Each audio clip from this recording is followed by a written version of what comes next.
All right, people. Um, is anybody in there? I don't think. Okay, I'm thinking. Okay, I heard somebody talking. All right, man. I'm reading from Holy Bible, Heritage Bible. Really, that's what it is. Edited, editing is called. It's a Heritage Bible. It was actually given to me by one of the when I was into Christianity. One of the older church members in the Seventh-day Adventist Church, and they was kind enough to let me have this here because they know I do. They know I do a lot of research and I be reading and stuff. Even though I couldn't even read as well at one time, but now I'm doing a lot better than what I have done. A whole lot better. Yeah. And so what I want to do is read some history about Israel and slavery, and just kind of like to the best of my ability. Now, some of the words I may come across, I may have a hard time with some of the words, but I'm gonna do the best I can. I'm letting y'all know that. It says from Michael to Matt, excuse me, from Malachi to Matthews, from Malachi to Matthews. What took place in the 400 years between the Old and New Testament? What took place between from Michael to Matthews? What took place in the 400 years between the Old and New Testament? Um, this was Michael was the like the last minor prophets of the Old Testament, and he saw things. He was concerning Levi. You know what I'm saying?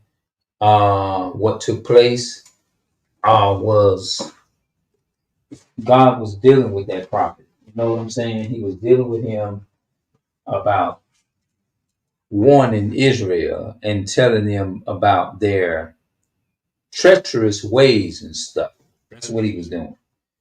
And I want to like kind of give y'all just a little brief general idea of what I'm talking about here.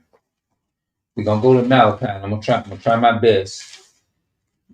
Is to now the beginning of the book of Michael. It says the burden of the word of the Lord to Israel. The burden of the word of the Lord to Israel by Michael. Malachi, my bad. Malachi. I'm saying Michael, my bad. It almost sounds similar, but I think the word Michael means an angel. Excuse me, Malachi. Malachi means an angel, I think. I think it means an angel of God. I believe, if I'm not mistaken. I don't know. I could be right. Hold on. I just want to see if what type of answer. What does Malachi means? Malachi is a masculine name of Hebrew origin. That means messenger of God. Okay, I had it right then. Kudos to myself. Okay. So I don't want to sound like no little kid or nothing, you know what I'm saying? But I was right though. Michael means the name. Because look, it said because I was getting them mixed up. Malachi, that means angel. It means angel. That's what I said. And when I looked it up, look what it says here. Michael is a masculine name of Hebrew origin. That means messenger of God. That's what an angel means. So I had it right. So kudos to myself. So to let you know, I've been doing some form of kind of like trying to do some research. But I'm gonna be reading from Michael to Matthew. What took place in the 400 years between the Old and New Testament? All right. So we're gonna go over some of that. Malachi is a Hebrew name for a prophet in the Old Testament of the Bible. It means messenger of God. That means an angel, and may not have been a proper name at all, just a word for a prophet in the Bible. Excuse me, I keep saying Michael. It's Malachi. Malachi wrote about the coming of a Messiah. The word Messiah means anointed one. It means the angel of God or whatever, of God in human form or something like that. Michael. And Michael wrote about the coming of the Messiah. The name is a particular popular English genetics, I believe. I don't know. They got that word kind of half off in Hebrew speaking countries. All right. What does Michael mean in Greek? Michael isn't a Greek word, so the Greek version of it is approximately of the origin Hebrew Micah, Malachi, Michael, or my angel. Okay, it started breaking it down. Okay, yeah, saying the same. The traditional pronunciation is a mala, Malachi, but name Malachi, but names getting mingling when translated between different languages sometimes. Okay, it just simply means an angel of God. It means messenger of God, and may not have been a proper name at all, just a word for a prophet in the Bible. Michael wrote about I don't know why I keep saying Michael, but it's Malachi. Malachi wrote about the coming of the Messiah. The name is particularly popular in English, Gilead, and the Hebrew speaking countries. Okay, that's enough of that. Now let's go get into let's see what kind of took place. It says, and now, O ye priests, this commandment is for you. Now the priests is the Levites that God set over the house of God. They were set over to governor over the Israelites. They the one that took care of the incense, the censers, and the altars, and all of the things that they had for the holy sanctuary and stuff. So they was the leader and the priest. It says, and if ye will not hear, and if ye will not lay it to heart to give glory unto my name, said the Lord of hosts, I will even send a curse upon you. See, God said he will put curses upon us, and I will curse your blessings. Yea, I have cursed them already because ye did not lay it to heart. Behold, I will send your seed. I will corrupt your seed and spread dung upon your faces, even the dung of your solemn feast. And one shall take you away with it. And ye shall know that I have sent this commandment unto you, that my covenant might be with Levi. See that same one I just said the Lord of hosts. My covenant was with him of life and peace, and I gave them to him for the fear where he feared me and was afraid before my name. The law of truth was in his mouth, the law of truth. And if you look at Psalm 142, Psalm 100 and Psalms 100 and for Psalm 119 verses 142. Psalm 119 verses 142. He says, "Thy law is the truth." The law of truth was in his mouth, and iniquity was not found in his lips. He walketh with me in peace and in equity, and did turn many away from iniquity. For the priest's lips should keep knowledge. Meaning that the messenger of God refused to go out and tell people who I am. And they that should seek the law at his mouth, for he is the messenger of the Lord of hosts. but ye are departed out of the way. Ye have caused many to stumble at the law. Ye have corrupted the covenant of Levi, said the Lord. And therefore I have made you contemptible and base before all the people, according as ye have not kept my ways, but have been partial in the law. That's it.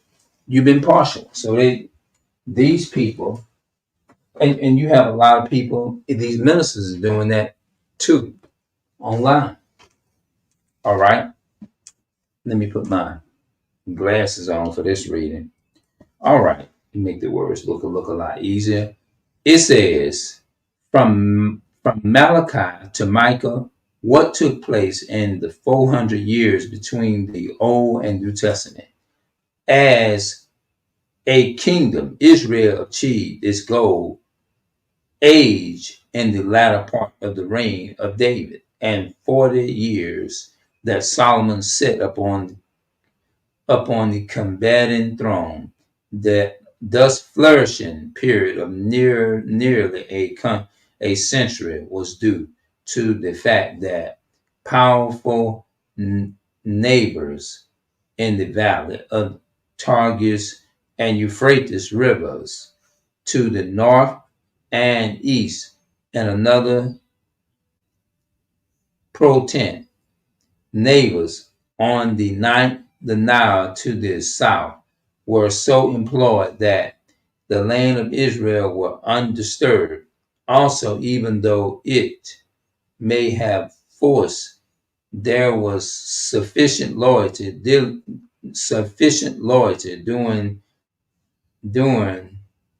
the period of us ascendancy, my bad, so that the 12th tribe put up a unit from the split that followed the death of Solomon, quickly divided such strength as their unit, and formerly provided.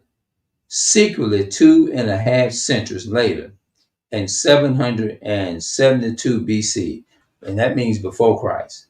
When every time you hear that, that's what that means. It means before Christ. AD means after Christ. That's what AD means, after. And BC means, like, that's why they had a B, and then they have an A. A means after, and B means before. Okay, scarcely 2.5 centuries later, in 721 BC, Samaritan fell to the Assyrians, and the 10 tribes were driven off into captivity. Scarcely 2.5 centuries later, in 721 BC, Samaritan fell to the Assyrians. That means that you had the Assyrians had a hand in slavery too. The Assyrians would be the Arabians or Saudi Arabians or something like that, and they would mean the adversary of the devil.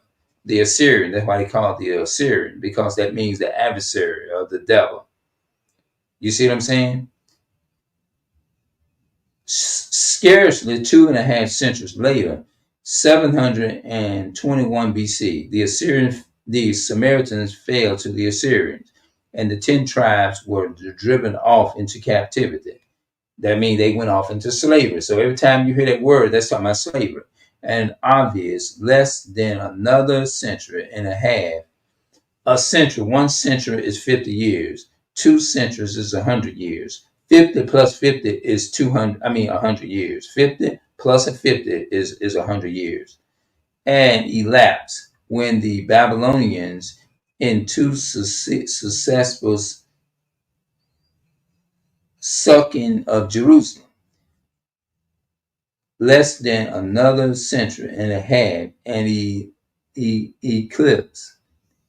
elapsed, my bad. Less than another century and a half had elapsed when the Babylonians, in two successful sackling of Jerusalem in 597 and 586 BC, before Christ. That's what that's talking about. Dented Judah of its best citizens, but the Babylonian Empire was exceedingly short-lived, 725 through 538 BC, and from 550 BC on, its Persian replacement was issued a new era of peace and restoration for the whole extent of the Eastern Mediterranean world, the return from captivity. So in 721 BC, Samaritan fell to the Assyrians, meaning they fell into under the hands of the nation, and they end up going into slavery. Let me show you. Let me get the Bible, and I want to show it to you. Let's go to 1 Peter chapter 5 and verse 8. 1 Peter 5 and verse 8. The Bible says, "Be sober, be vigilant, because your adversary, the devil, as a roaring lion walking about, seeking whom he may devour." So that's what that refers to, the adversary, the devil. So this is what the Assyrians in the Bible were, the adversary of the devil. Yeah, they were the adversary of the devil. Scarcely 2.5 centuries later, in 700 BC or CE or BC, the same thing, Samaritan fell to the Assyrian, the devil. And see, that's what we have to understand too.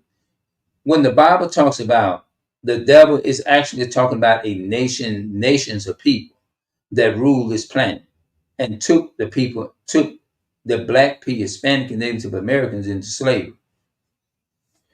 All right.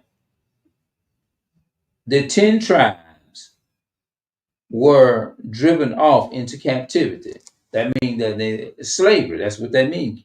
And obvious lesson, less than another century and a half had elapsed when the Babylonians, in two successful sacking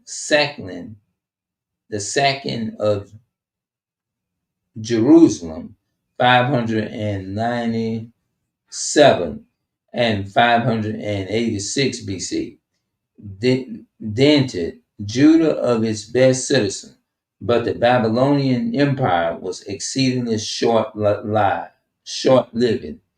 625 through 538 BC, and from 550 BC on, its Persian replacement was issued a new era of peace and restoration for the whole extent of the Eastern Mediterranean world. That's what it is. The return from captivity. This is interesting now. It's going to get interesting. The chief novelty and Persian policy was religious and ethnic, toleration, accompanied by some financial and aid designed to interrogate the various elements into the single empire. The empire is nations that always come together and build. You have to understand the so-called white man. When they talk about the so-called white man and how we talk about it, how they raped, robbed, and murdered the country, they all came together. They didn't just go by themselves. They had the Germans, the Irish, and the French, and the Dutch, and all of them, the Spaniards, and all the people, Christopher Columbus, they all came and agreed to take us down. Which Now, when they come, now if they can come together in wickedness, blacks, Hispanics, and Native Americans can come together, and we can fight against them through the word, through righteousness. It says Judah amongst other areas fail this immediate mandate policy, and already doing the latter part of Syria. That's another world power too as well. Um, the Cyrene in 539 through 529 BCs. Shabazars, that's what that is. Shabazar was commissioned in 538 BC. Shazbazar, that's I remember that word in the book of Ezra. Shabazars, this deployed temple to the holy city and to initiate some restoration through no more than gathering of foundation material was accomplished. After a dynasty, a dynastic change in Persia's rule, and more than 18 years had passed, the temple construction was resumed in 520 BC and brought to complete of 516 BC, particularly under the influence of Haggai and Zechariah. These are minor prophets, the last prophets of the Old Testament. Moreover, first under Zerubbabel, governor of Judah, for Darius, and then considerably later under Ezra, this tiny stigma of a Persian province was repopulated by the return from Babylon of numerous descendants of the earlier exists.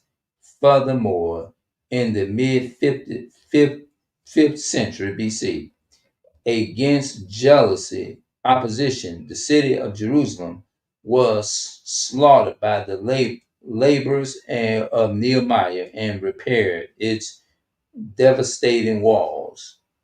See, they prepared the devastating walls because the Romans went in there, the enemy went in there and destroyed and wiped out a lot of the Jews. That's why they had the the blood flowing down the temple steps like water.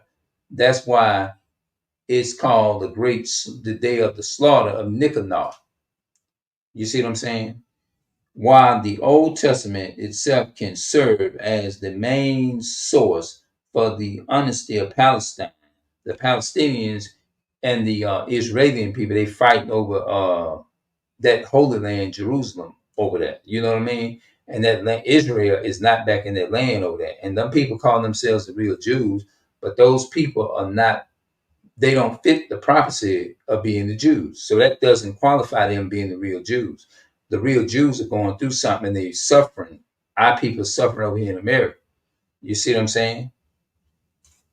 While the Old Testament itself can serve as the main source for the history of Palestine unto the 5th century BC, for the period immediately following the re- relative stability of the Persian Empire apparently provoked no such historical work, not until one reaches the crucial events of the 2nd century BC. Is there similar primary materials, namely the two books of Maccabees, which have come down to us in the Greek version of the Old Testament, and which are today generally relegate to the Apocrypha for the inter interterm interterm history. Only the Jewish historians of the late first century AD, the late first century AD, Josephus, whose primarily source are few bases, these just mentioning provided a autumn account focusing upon Palestine. That's right. And the people of Israel. Otherwise, one must turn to the the Greeks, Romans, historians who only in passing and within a much larger context review the events of interior testamental importance. I remember that word too. At first, I didn't even know that word. So I didn't get a chance to get to it all. I'm not going to read too much, people, but this is some interesting reading. Maybe I might need to take and hyphen some of this stuff. But I guess some people, I'm going through this stuff, but I guess some people looking at it probably like, man, that's bored.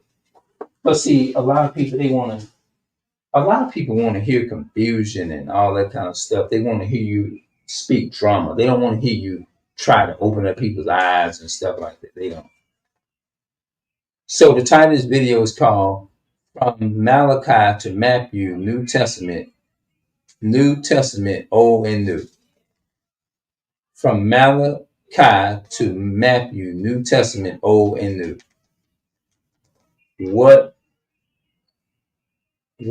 Yeah.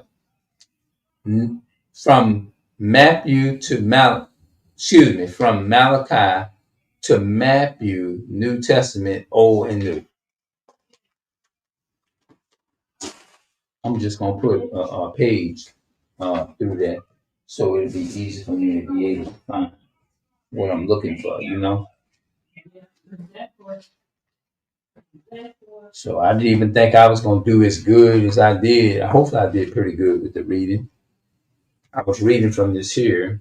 Some of the pages had got caught, you know what I'm saying? Mainly them history pages.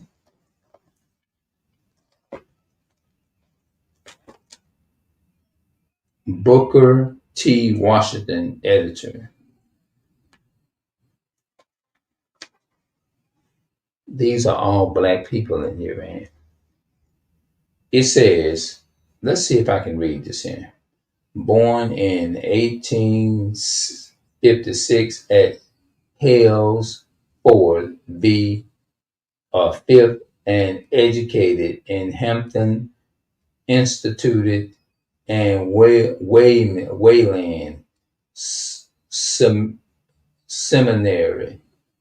Founded Turge's Institute in 1881, organized National Negro Business Legend in 1900s, author of several books, counselor to President Theodore Roosevelt and William Harlan.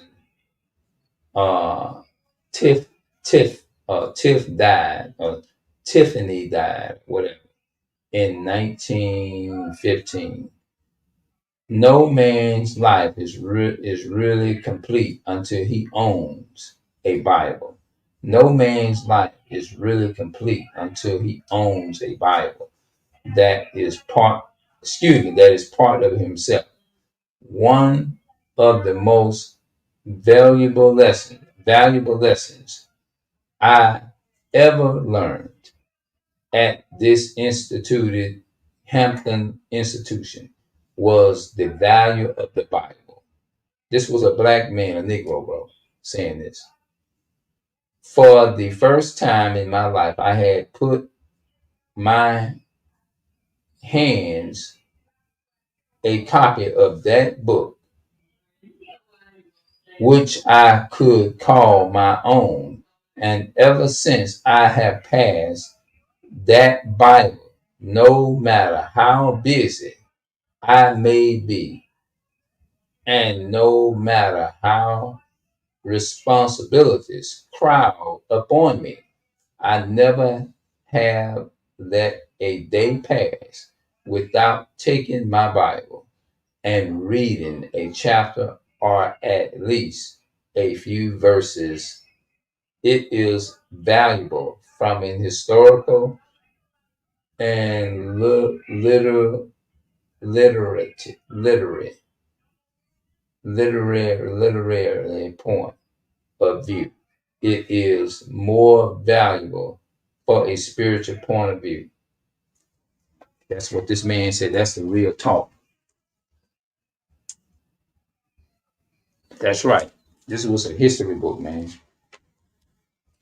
Booker T. Washington, editor.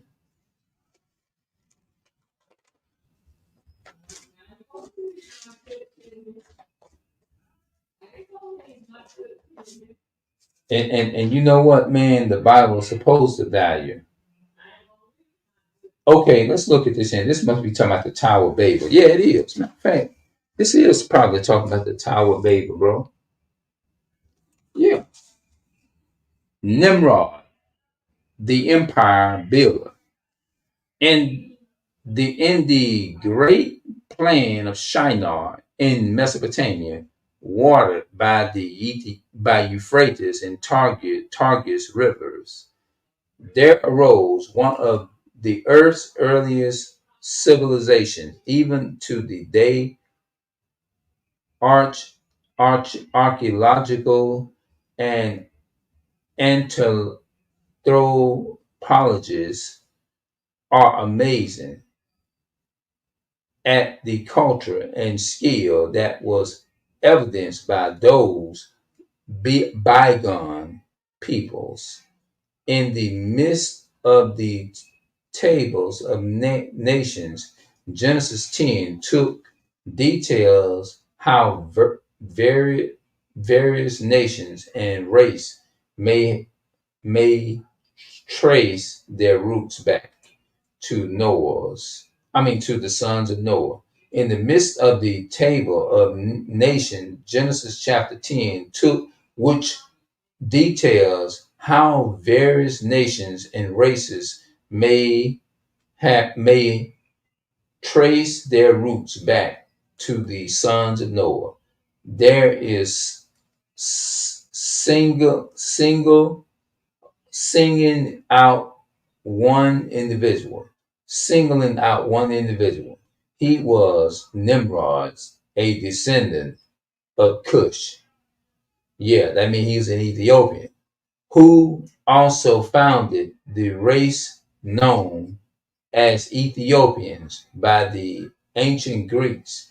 That's the nation that the African people come out of. Nimrod was called a mighty hunter before the Lord and was apparently the world's first monarch. He was also a builder of cities as well as of nations. Two of the sites that he founded still bear his name. The distinctive features of ancient Mesopotamian archer structure, archer culture were exaggerates, oh, I don't know what that is, people, are towns usually built for religious purposes. The remains of some of these may even yet be found. Mountains to a noble culture, painting by author, see page 14 through 16 are the special selection. I guess that's what that is.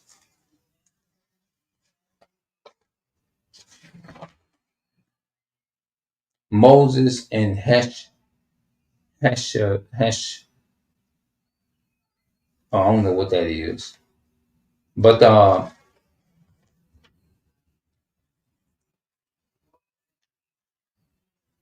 Ethiopian came out of that's the Nimrod came out of Cush. So Nimrod would be a modern. He would be an Ethiopian. It's the same. Cush is Ethiopia. Those are the wicked nations that went that was along with the Assyrians, the Chinese, and Moab, and all of them, and putting the Israelites into slavery. So that's it for right now. Let's see if it's still. Oh, it's sprinkling raining. It's not as bad, but the video is entitled "From Malachi to Michael: New Testament, Old and New." And you'll be able to hear. Hopefully, the reading was understandable in every which way, man.